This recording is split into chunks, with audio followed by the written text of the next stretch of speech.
em 1 Coríntios capítulo 11, primeira carta aos Coríntios, capítulo 11,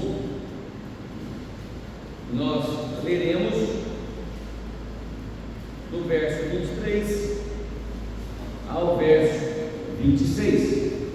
Primeira carta aos Coríntios, capítulo 11, do verso 23 ao verso 26. Diz assim a palavra do Senhor: porque eu recebi do Senhor o que também lhes entreguei, que o Senhor Jesus, na noite em que foi traído, pegou um pão e, tendo dado graças, o partiu e disse: isto é o meu corpo que é dado por vocês, façam isso em memória de mim.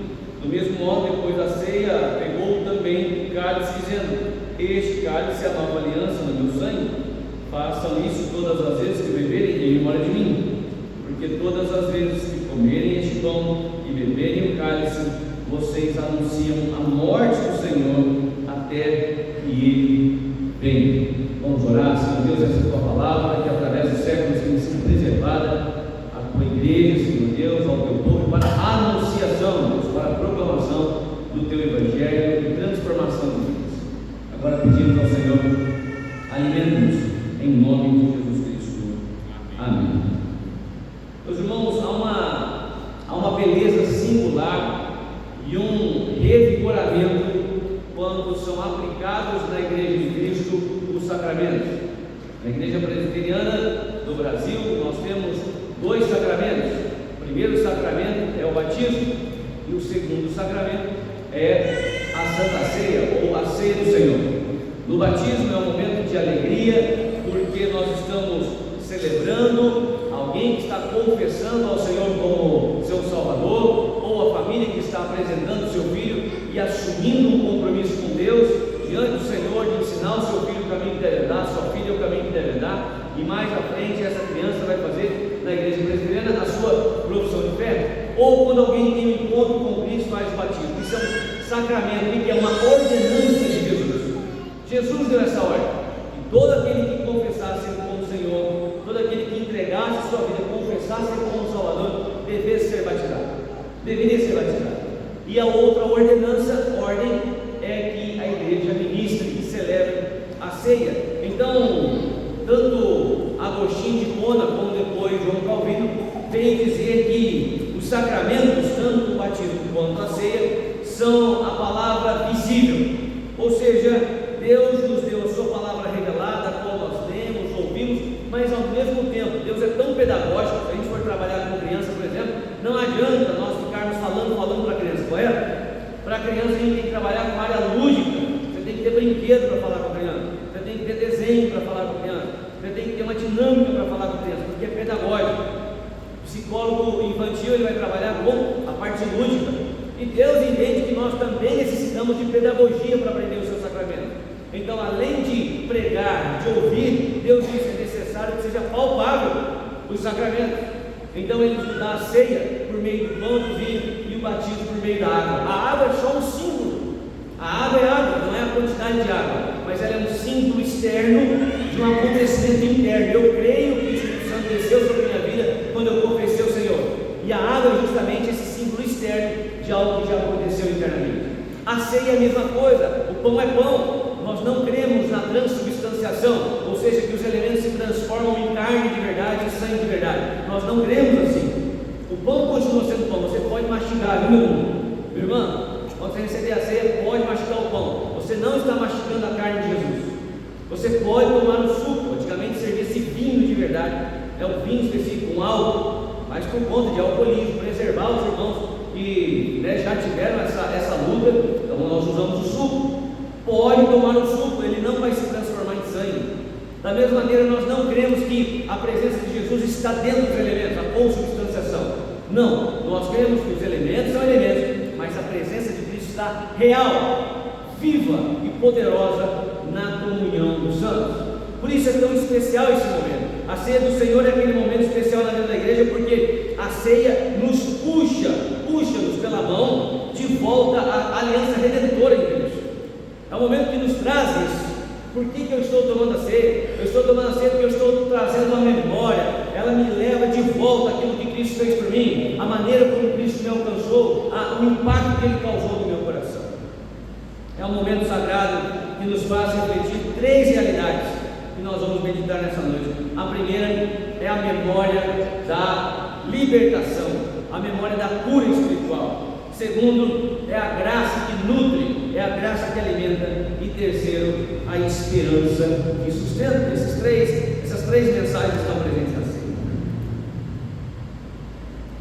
Para compreendermos um pouco o que acabamos de ler, o apóstolo Paulo escreve essa carta aos Coríntios. Primeiro, nós precisamos olhar que, infelizmente, essa igreja carecia de maturidade espiritual.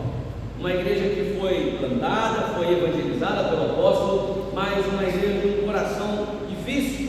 Uma igreja que já no capítulo 1, Paulo já está falando de divisão entre a igreja. Alguns diziam: eu sou de Paulo, outros: eu sou de Apolo. E aqueles que se sentiam mais santos diziam: eu sou de Cristo, eu sou de Pedro.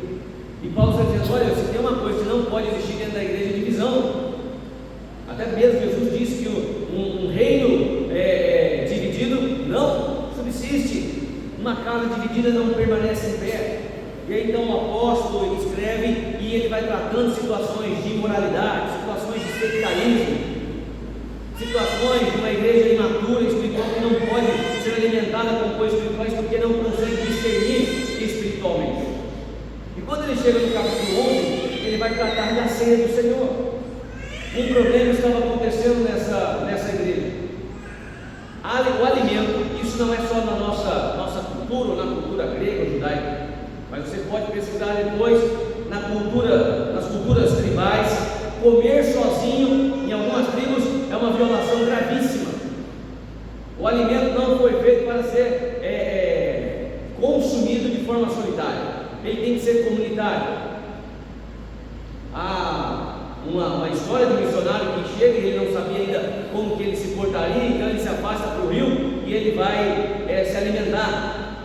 E aí então um integrante da tribo diz assim: por que você está cometendo tal grave quebra de regra da lei? Porque não posso vê-lo comer sozinho. Então ele se junta, por quê? Porque é um momento de comunhão, é um momento de interação. Se a gente pensar na nossa casa, qual é o momento em que a gente consegue reunir todo mundo e de fato ter uma conversa? Normalmente é em volta da mesa. É em volta da mesa. Só que aqui essa igreja não tinha essa sabedoria. Alguns irmãos chegavam antes e eles eram mais abastados, então eles não estavam preocupados com os demais. Eles se alimentavam antes, ao ponto de não sobrar nada. Eles bebiam e se embriagavam. Ou seja, não havia o discernimento da palavra ágape. Todas as vezes que as pessoas sentavam juntas era o momento do ágape, o momento do amor. E o que mais faltava nessa mesa para aquela igreja era amor. Era amor. Enquanto isso, os irmãos mais pobres, talvez, os que tinham acabado de ser libertos de escravidão, os próprios servos daqueles que estavam ali, chegavam mais tarde, passavam fome e eram publicamente humilhados. E Paulo está dizendo: olha, vocês não estão entendendo qual é o propósito dessa mesa. E por isso que ele vai dizer: sentar a esta mesa indignamente é trazer juízo para si.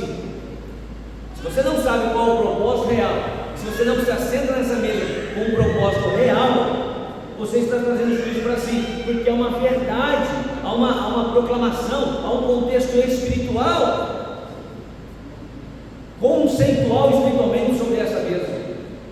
E sentar a essa mesa indignamente é trazer juízo para si, sem discernimento é trazer juízo para si.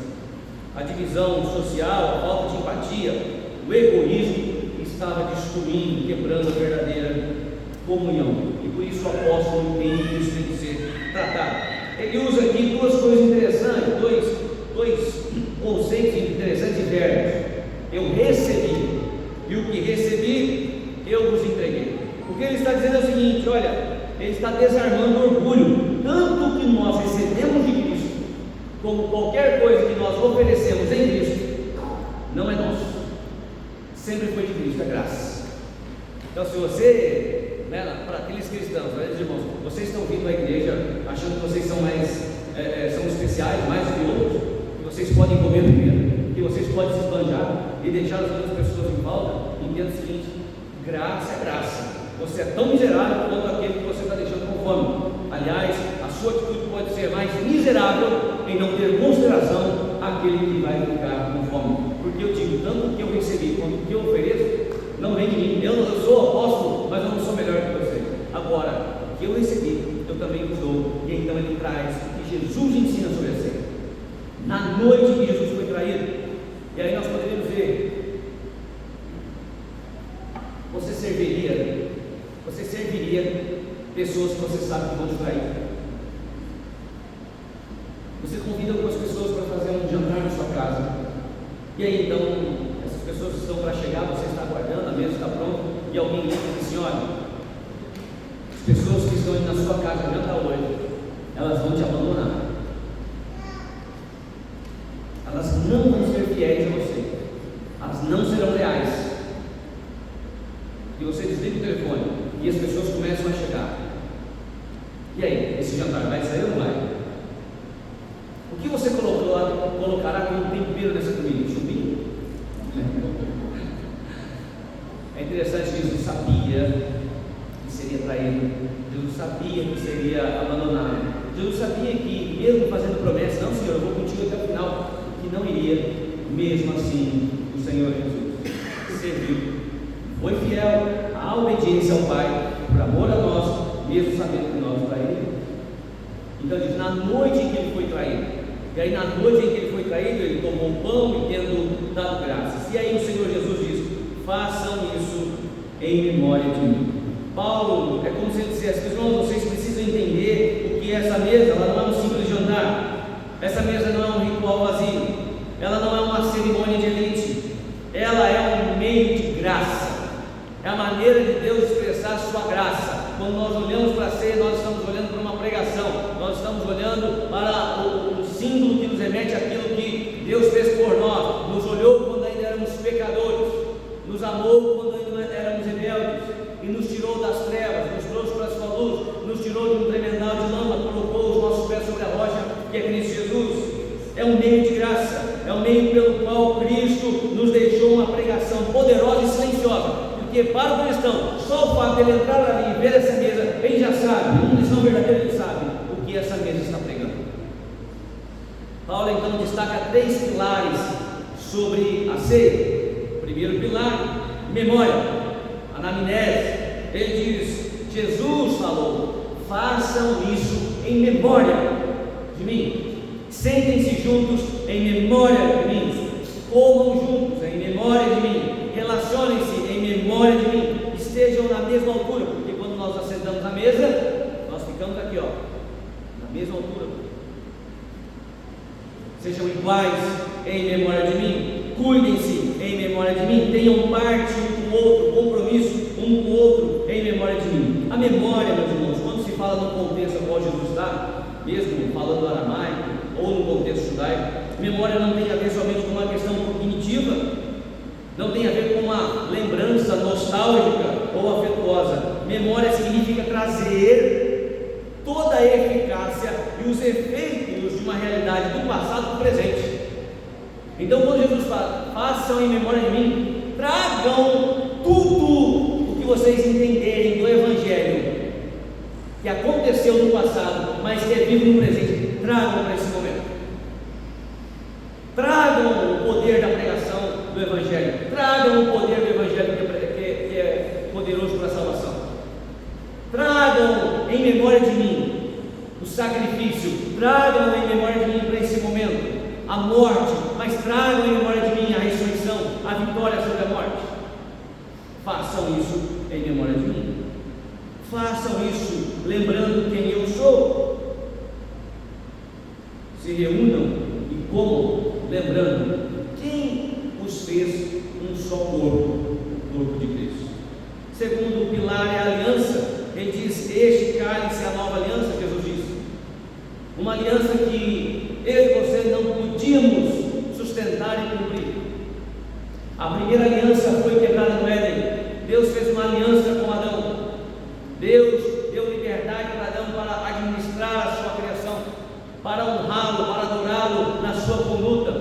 Deus diz: coma de todos os frutos vocês podem comer, vocês podem desfrutar da vida que eu estou dando a vocês.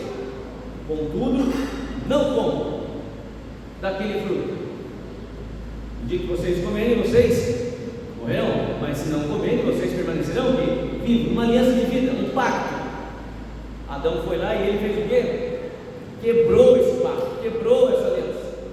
E a partir daí, nem eu e nem você podemos mais cumprir essa aliança. Nenhum ser humano pode cumprir essa aliança, porque todos pecaram. E aí então, olha só, como é que a gente resolve esse problema se todos pecaram? Como é que a gente vai encontrar um ser humano? E Deus é justo na sua palavra. Se Ele diz que vai acontecer, vai acontecer. Se Ele diz que vai morrer, vai morrer. Eu não posso voltar atrás da minha palavra. E agora não tem um homem justo. Mas é interessante que o próprio Deus, Ele garante uma forma de que essa aliança seja mantida e cumprida. Qual é a aliança? Eu então, é unilateral, mas Ele diz, eu então assumo. O Senhor assumiu a forma de homem. Ele faz uma aliança com o Pai, o sangue derramado na cruz. Então, a aliança que nós fazemos parte não é uma aliança que nós fizemos com o Pai, não, é uma aliança que Jesus fez com o Pai, que Jesus cumpriu e que Jesus selou com o seu sangue. Então, quando Jesus diz, este é o meu cálice, a nova aliança é quando vocês estão bebendo desse cálice, vocês estão lembrando de uma aliança que vocês não puderam cumprir, mas eu cumpri por vocês, que eu ofertei gratuitamente a vocês. E por fim, a proclamação: anunciais a morte do Senhor. A ceia, meus irmãos, ela é uma pregação. Ela pode sim ser uma pregação evangelística, claro, porque quando nós ensinamos sobre a ceia, eu lembro que Valentina, quando tinha ali os seus 5 anos, 2015, 5 anos, nós entramos uma vez no ônibus saindo da escola, era chuva, estava chovendo em São Paulo, e em São Paulo garoou, a cidade para. Então a gente sabia que aqueles 3 km, 4 km que faltava ia levar mais ou menos 1h30 para a gente percorrer, ali de Brigadeiro e Paulista, Avenida Paulista. E aí uma moça começou a conversar com ela e a gente falava da ceia, ensinou sobre a ceia. E aí então a Valentina virou para essa moça e falou assim: você sabe o que é a ceia? A moça, o quê? Ceia. Ela falou: ceia do quê? O pessoal vindo ali, ela sentada em cima daquela parte onde fica ou a roda do ônibus. Ceia que Jesus fez com os seus discípulos. A moça: não sei, eu vou te contar. E ela então explicou para aquela mulher o que era ceia. Eu fiquei só ouvindo, deixei, falei: vamos na corda, né? Se ela está na unção, deixa ela na unção. E ela explicou para aquela mulher o que era ceia. E ela falou que, olha, a ceia então é Jesus que morreu pela gente, mas ela explicou o que era ceia. A ceia ela pode ser evangelística, com certeza. Mas, meus irmãos, a ceia ela tem que ser uma pregação viva para nós cristãos, uma proclamação que realimenta a nossa fé. Por isso, quando nós comemos o pão, a gente não precisa comer um pão inteiro. Apenas um fragmento de um pão e apenas um pequeno cálice é suficiente para alimentar não o nosso estômago, mas para alimentar a nossa fé, porque revigora essa pregação do Evangelho sobre a nossa vida. Por isso, o significado real aqui na mesa do Senhor é a gente entender que a Santa Ceia, que essa ceia, ela é o centro gravitacional da Igreja de Cristo, é o lugar exato onde o passado, a cruz, onde o presente, a comunhão do Espírito Santo sobre a igreja e também o futuro, que é a segunda vinda, se encontram no mesmo momento, no mesmo lugar. Falamos no passado de uma ação perfeita de Cristo. Nós louvamos o Senhor pela sua obra na cruz. Nós louvamos ao Senhor pelo Espírito Santo dele que está aqui hoje, nos unindo em um só corpo. E nós louvamos ao Senhor porque Ele voltará. Nós não estamos celebrando um corpo morto, nós estamos celebrando uma presença viva, ressurreta. Por isso, rapidamente, porque eu estou ansioso para tomar dessa ceia, eu quero falar sobre 3 benefícios de nós compreendermos e desfrutarmos da ceia. Primeiramente, como eu falei lá no começo, a ceia é uma memória de libertação. Às vezes a gente vê, né, alguns momentos na igreja, nos cultos, ouve anúncios: venha para o culto de libertação. A gente entende, pode ser libertação espiritual, libertação de dependência, mas a maior libertação que nós já experimentamos, que o cristão experimenta, é a libertação da morte, da condenação eterna do pecado, dos grilhões da morte. E quando nós olhamos para a ceia, Cristo diz: comam e façam isso em memória de mim. Meus irmãos, nós sofremos de um grande problema, que é contraponto a todo momento. Nós temos a facilidade de lembrar aquilo que a gente não deveria lembrar. A gente lembra mágoas, a gente lembra de rancor, a gente lembra das nossas culpas, a gente fica lembrando toda hora, remoendo que eu errei, eu podia ter feito assim, podia ter feito assado, se eu não tivesse feito assim. Nós ficamos a todo momento, até como psicanalista eu digo, né? O inconsciente a toda hora está nos acusando do nosso passado. Mas tem coisas do passado que a gente não lembra, a gente esquece. A gente esquece da graça de Deus, a gente esquece da misericórdia do Senhor, a gente esquece do poder do Senhor que quebra toda e qualquer maldição, a gente esquece do poder do Senhor que levou sobre si as nossas maldições, as nossas mazelas, a nossa condenação, e ficamos muitas vezes mais presos às culpas, mais presos ao passado do que nos libertamos nessa história e nessa verdade que é a libertação que Jesus nos deu em sua morte e sua ressurreição. Quando somos esmagados pelo peso de quem somos, do que fizemos, nós precisamos lembrar urgentemente quem Cristo foi por nós. Então às vezes você fica assim, meu Deus, que vergonha, eu fiz isso. Claro, o corar de vergonha tem que acontecer, está lá em Daniel capítulo 9.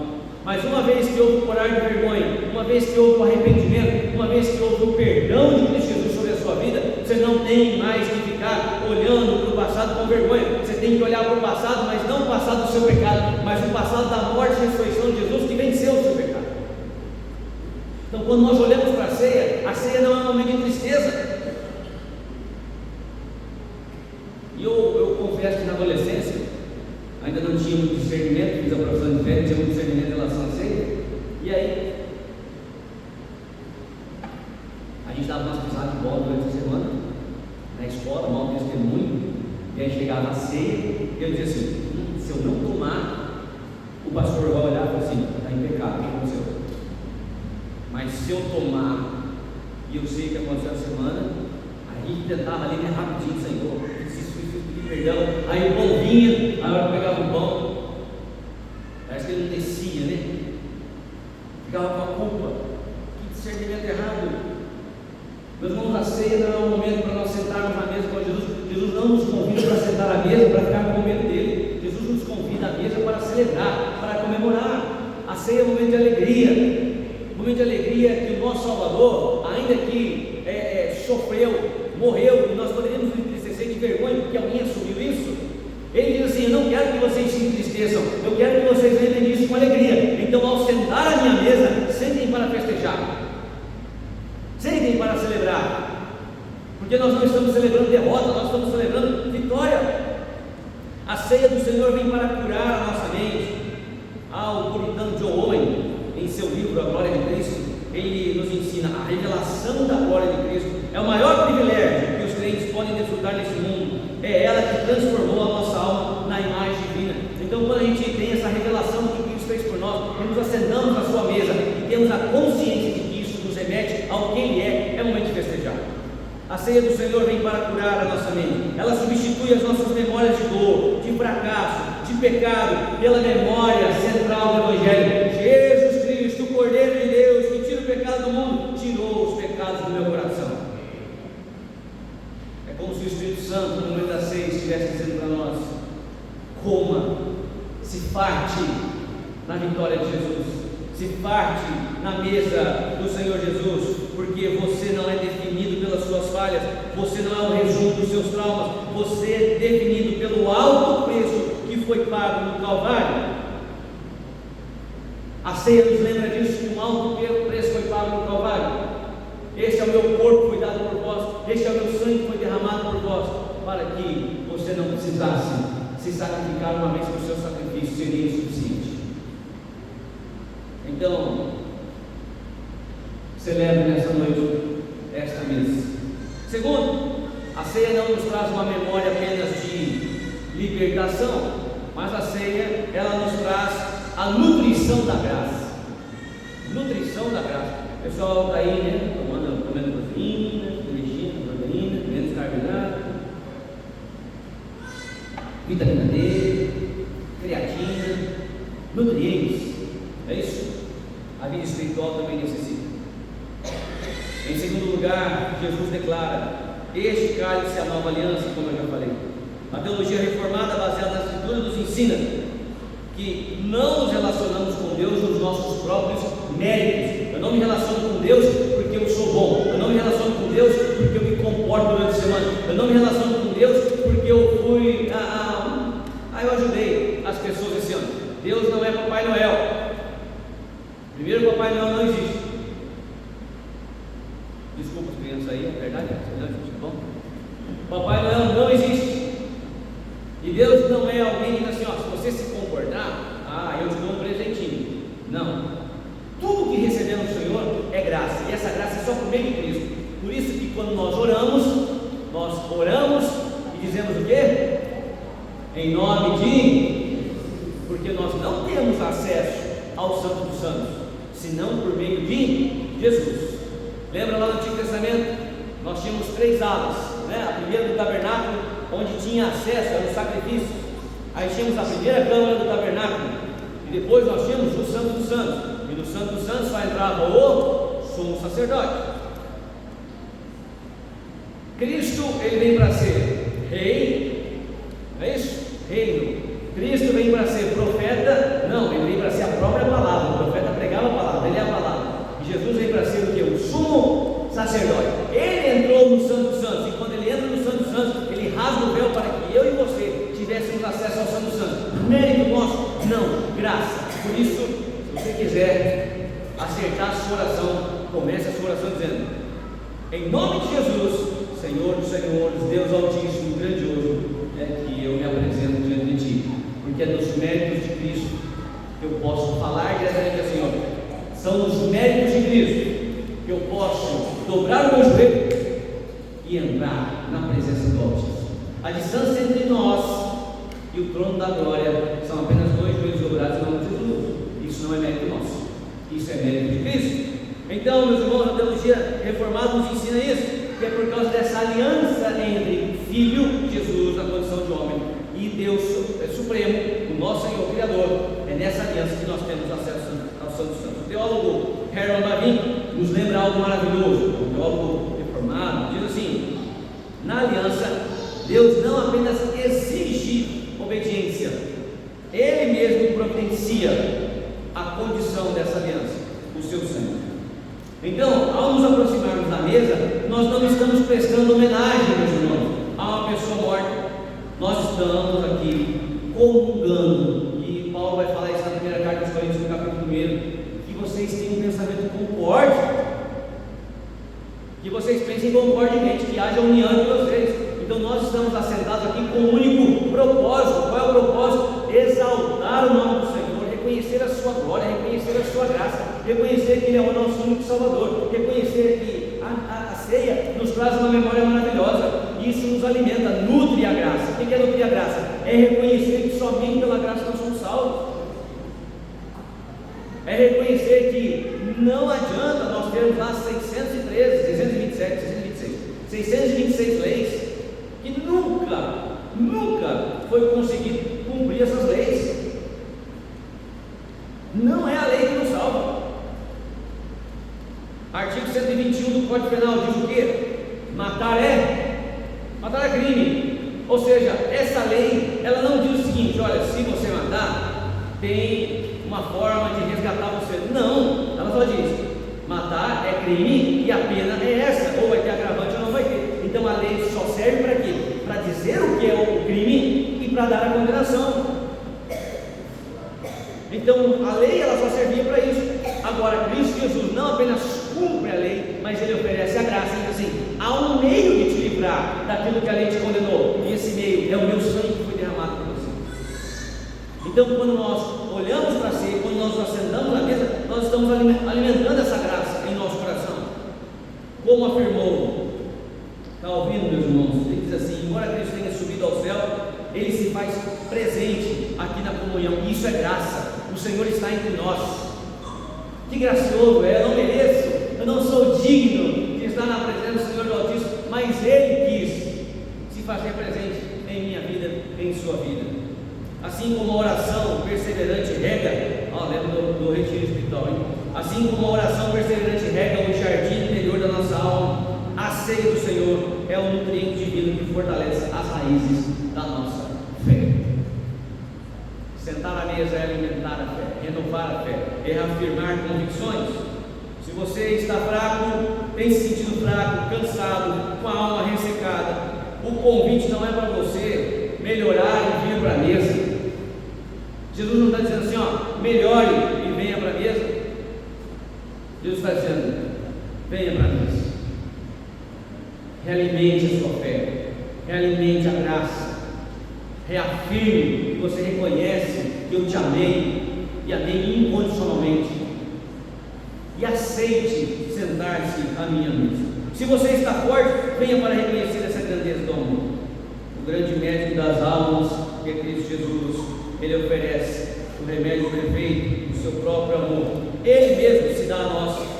E aí nós olhamos então para aquela fratura que havia em 1 Coríntios. Paulo está dizendo, olha, está vendo esse pão que é dado por vós? Esse pão serve para ver comunhão, quando vocês entenderem que todos aqui foram alvos da graça e ninguém é melhor do que ninguém. Por fim, não apenas a memória da libertação, a ceia não é apenas a graça nutrida, mas ela é a esperança que sustenta. Olhamos para o passado. Qual é o passado? Cristo morreu e ressuscitou para nós. Qual é o presente? Ele está aqui agora.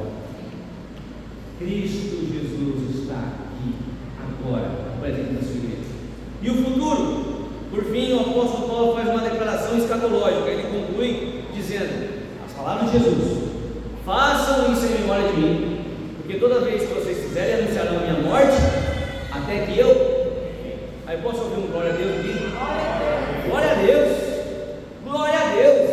Jesus está dizendo, olha, eu subi, mas enquanto vocês estiverem ceando, toda vez que vocês fizerem isso, vocês estarão anunciando que eu voltarei. É uma proclamação.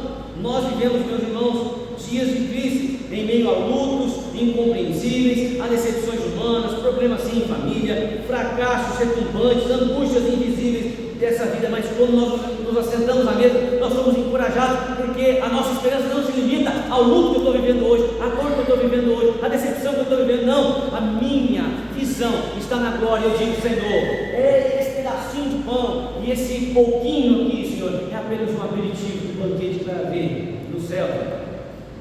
É para lá que eu estou olhando. O meu futuro está lá. Paulo, lá em 1 Coríntios aqui, capítulo 15, vai dizer: se a nossa esperança se resume a essa noite, nós somos os mais infelizes de todos.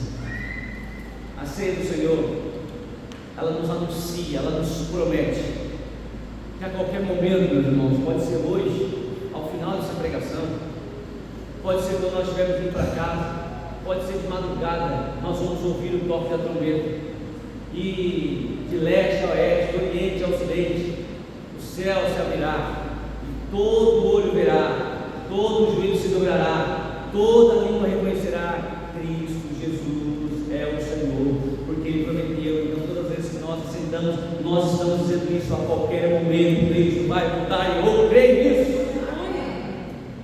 Calvino diz que o cristão que não anseia a morte, no sentido não que ele deseja o suicídio, mas o cristão que não anseia o final da sua vida para encontrar a Cristo, ou não anseia a volta de Cristo para encontrar a Cristo de todo jeito, ele nunca foi um cristão. Porque o maior anseio do cristão não está em nada nesse mundo. É claro que nós desejamos, e isso arde no nosso coração, ver almas para Jesus, saber que pessoas estão sendo libertas do inferno. Mas o nosso maior anseio deve ser qual? Estar com Cristo. Morrer para nós é lucro, não é isso?